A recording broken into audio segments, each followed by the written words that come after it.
How's it going, YouTube? Today I'm going to be going over the most niche but optimal things that are high T or high test. So I was a college baseball player. Um, we're looking for ways to boost our test because our test is correlated with muscle growth, um, recovery, stuff of that. It's really good to have high T as far as like your hormone health and yeah, taking care of your body and just being an overall healthy human being. At a certain point, your test doesn't matter. This is only theoretically speaking. Like if you're taking TRT or testosterone replacement therapy, there's gonna be a cap off to the effects that you see with tests. But overall, the levels of tests have gone down so much in recent years, and you can look up the case studies that a lot of things such as microplastics, estrogens, seed oils, chemtrails, pesticides, stuff like that has vastly reduced. Well, not only that too, the mindset shift and being less physically active has reduced test levels in the population. So today I'm going to go over. Um, this is going under the assumption that you already know that diet, sleep, being active, lifting weights, sprinting, stuff like that boost your tests. So these are going to be some more niche things. So first off, we're going to start with red light exposure or just being around non-LED lights.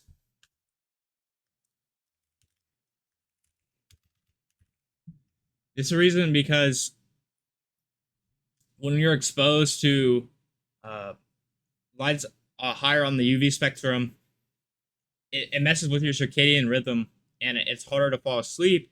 And, people start going to melatonin or what is it, Benadryl, stuff to help them make them fall asleep because they've just messed up their sleep schedule so much. Also, that's why you need to take caffeine no later than I think it's 2 o'clock because caffeine's half life is 10 hours, and if you take it any further than that, then you're gonna stay up. Um, this doesn't go for the people that are addicted to caffeine and they can drink a Red Bull or a Monster and fall right asleep. So I mean, some people are wired like that. I'm not. So yeah.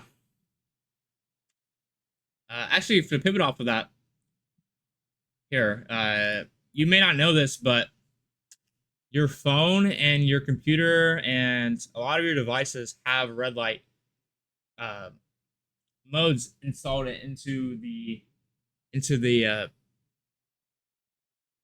what is it, the screen. So I'll just show you that if you look at my phone,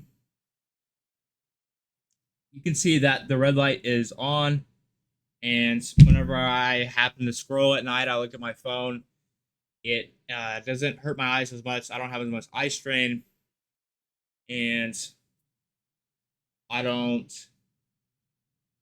Yeah, I don't want to look at my phone as much. Like I don't want to have my eyes bulging. So we'll add that here. We'll add red light screen, and then you can also like wear blue light glasses, but I've seen that some doctors say it doesn't really do anything. Up to most, it reduces 40% of the red light of the UV light from hitting your retina. But like the 60% of it is still gonna hit your retina, and you're still gonna feel the effects of the strain and stuff. Another niche thing that is high test is I'm gonna say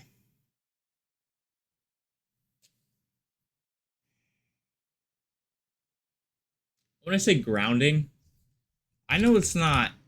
I know it's very controversial, and a lot of people don't like where this concept comes from. Is in physics when you have electrons, and when you have a closed, you have you have an open system. Open meaning the Earth is involved. What you do is you can ground the an object with its charge and its positively charged and its negatively charged particles, and if there is an excess of negative of electrons, it's going to be negatively charged. So, um, in order to make this system neutral, what you'll do is you'll plug in a sort of tunnel or sort of bridge that connects from the system to the Earth, and so the Earth acts as another. I don't know how to the best word to describe it is like an attractor, and it pulls the excess electrons to the Earth, so the system stays neutral. And what the philosophy is with like humans is that um, our chi, our energy, our in Hinduism you would say like your I don't know, your sense of uh frequency, I guess, is thrown off, and in order to return it to the neutral state that humans are supposed to be in, we ground. So what this means is we'll go outside and with it be our bare feet, and we'll go to the grass and put our feet in the grass. I guess I don't know. Personally, I mean, I love the feeling of it. It feels really good on my feet. Um, but as far as like scientifically, I don't know. But I'm gonna say it's high test because you're going outside, you're being exposed with nature, and um, you're touching grass. I guess. A third thing that's high test, I'm gonna say is that's niche is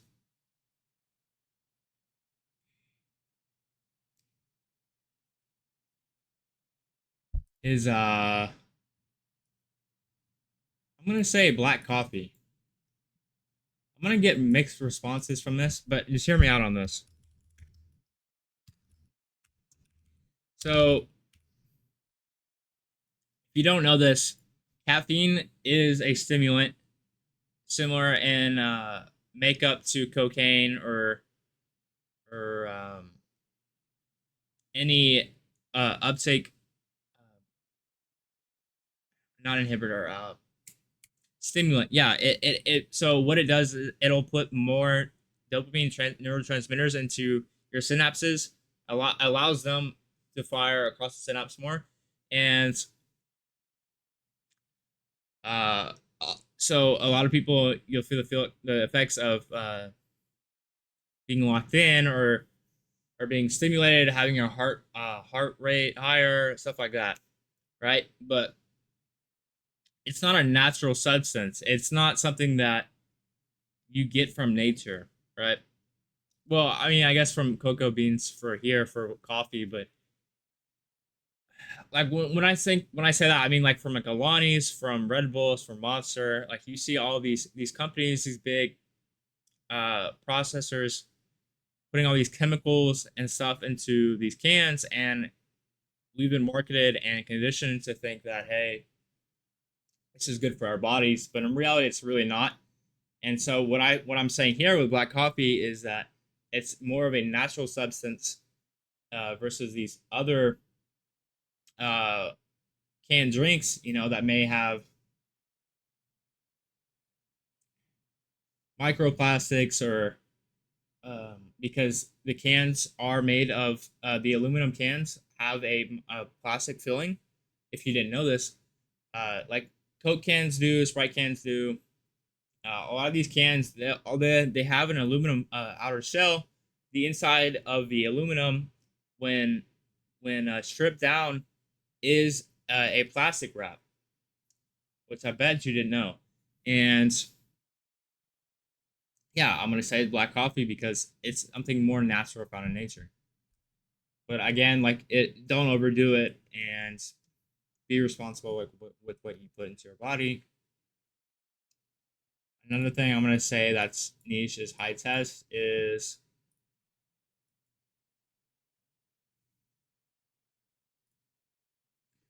I'm gonna say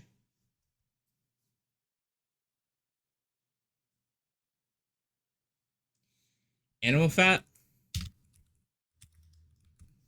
What do I mean by this? I mean, um, your your your beef tallow, the actual fat, like is in the name, the animal fat, the fat off of your meats, your poultry, your fish.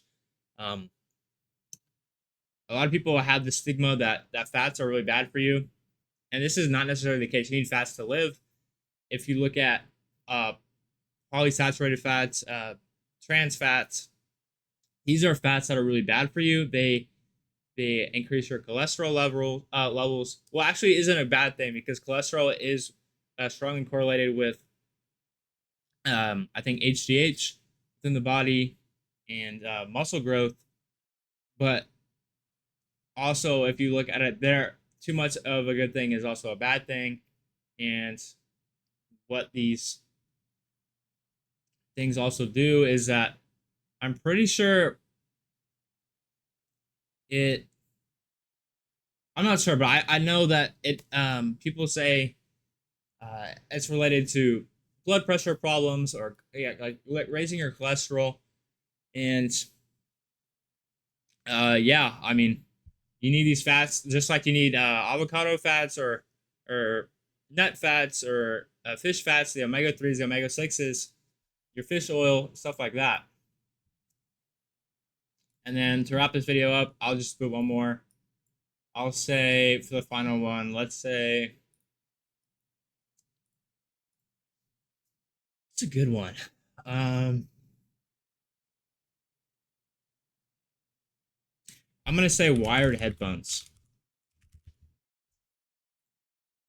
You may or may not be familiar with this, but um, so with wireless headphones, the earbuds release a EMF, which is your electromagnetic field.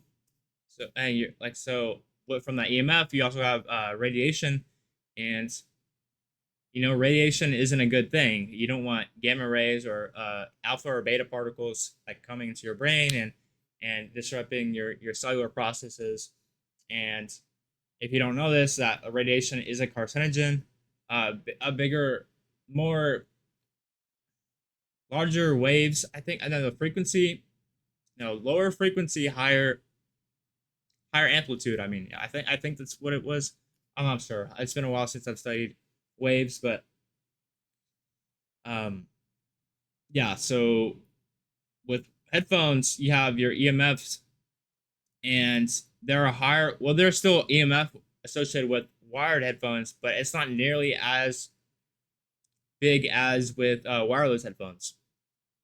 So if you look at some pro athletes have even found this out, and you'll see like I'm not sure, but I've seen a couple of football players come off of their private jets for games and whatnot, and they'll come off the red carpet and they'll have wired headphones. Or I think UT football has a couple of guys that do the wired headphone stuff.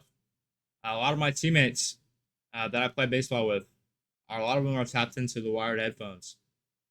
And I'm not the best example right now. I'm wearing a wired headset, and uh, low. I know it's low T of me, but um, people might say this is doing too much. But when you're wearing wired headphones for the rest of your life, wireless headphones for the rest of your life, I think that the radiation does start to stack, and I think eventually I'm gonna start to lean off of the wired headphones, the wireless headphones. But as for now, it's what I got to afford, right? So, and that pretty much wraps it up. These are just a couple things that I think that are kind of niche, that are optimal for higher testosterone for men or maybe women too if you want higher test. But yeah, guys, if you enjoyed this video, smash like, subscribe. It really helps me a lot. Go check out my other social medias, my Instagram, my TikTok, simply daily on those platforms. I post uh, related content on there. I post a lot of baseball stuff, and you can find me on those platforms, guys. So yeah, I really hope you enjoyed this one, and I'll see you on the next one.